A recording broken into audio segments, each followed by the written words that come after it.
Good evening, it's Adam. Are we reviewing Collateral? No, that does not look like Tom Cruise. That is definitely not Jamie Foxx. This is not Collateral. This is Damage. Still in a cab though. Still in a cab.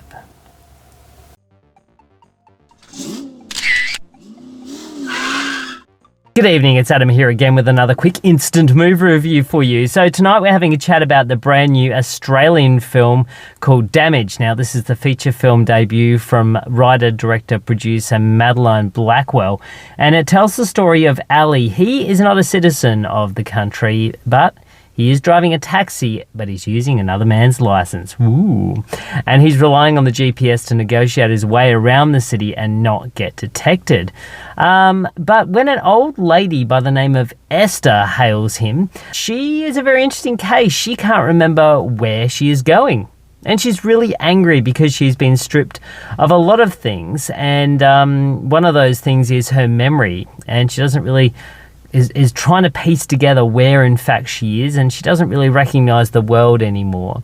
So the two travel through the night and they search for vague destinations that Esther's trying to put together, while these surveillance cameras are following their every move, which is quite fitting because it sort of falls back into the world that Ali has come from, of being, tracked down basically.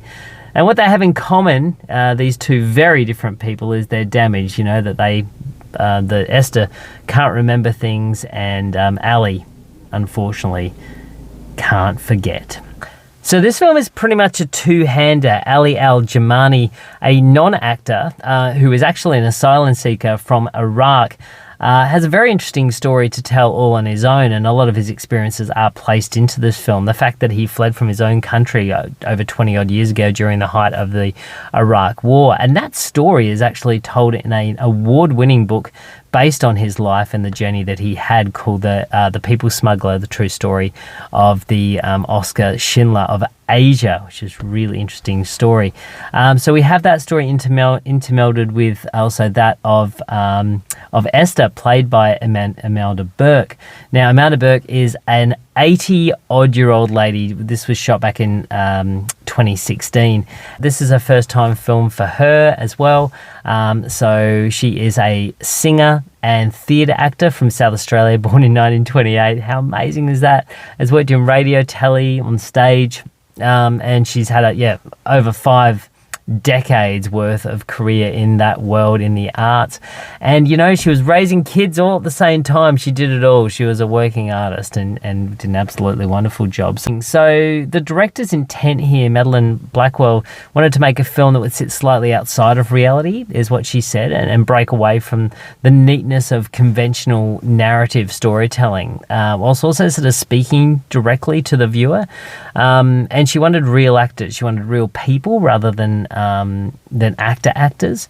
Themselves, they could sort of inject their own feeling into the characters and be a little bit spontaneous with the way that they'd go through it. So she basically gave them blueprint and said, right, you go for it.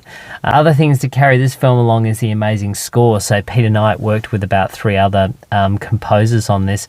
Really does, in the opening stings of this film, really set up a very interesting world that we're in. It's almost science fiction to the point, and that's also carried on by the amazing visuals as well. So we had a couple of cinematographers on this particular film. So Paul J. Warren, who shot a lot of short films and a couple of features, more in the documentary space, has lensed this, as well as Hugh Freytag, I think it was. So these two guys put this film together with some amazing lighting. You know, sort of trying to inject, I suppose, a bird's eye view into a lot of this thing, you know, be it through dash cams, be it through drone styles, interweaving the past of Ali and his, his surveillance, being in Iraq, you know, those amazing imageries that we saw during the 90s of the Iraq War melted in with almost like a manhunt basically going on for Ali in Australia. This guy who's unauthorized, driving this unauthorized cab as pretty much an asylum seeker and has no country. This film has a lot to say. There's comments on asylum seekers, there's comments on getting old, there's comments on displacement, there's comments on aged care, non-care, identity, who we are, where we're going as a society. You know, the interesting thing here, I suppose, is that we have a story of Ali's life, which obviously has very much affected the writer, director, producer on this, Madeline Blackwell. And so much to the point that she put a blueprint together for this film of what we are watching, Damage, and included her mum as the actor to act along with Ali, which is really interesting as well.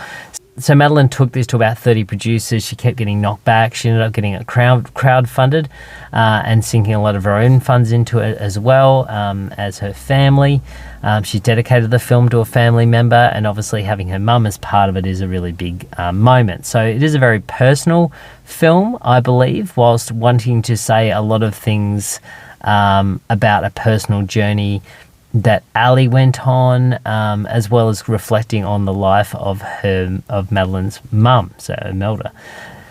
So there's a lot going on in this film, and the tricky part with this is that we have a film that doesn't necessarily have a structured narrative, which is something that the director set out to do. That results in a very much an unconventional narrative, which again is what the director was looking at. But and what, as an audience member, we are going to get out of it, and how much are we going to enjoy this experience. So there's lots of different ways to really look at it, but that's the core of what film really is. It's, you know, what are we going to take away from it?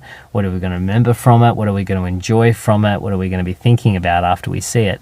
And this film really leaves a lot of questions for the viewer to either decide to want to ponder or just not think about it all.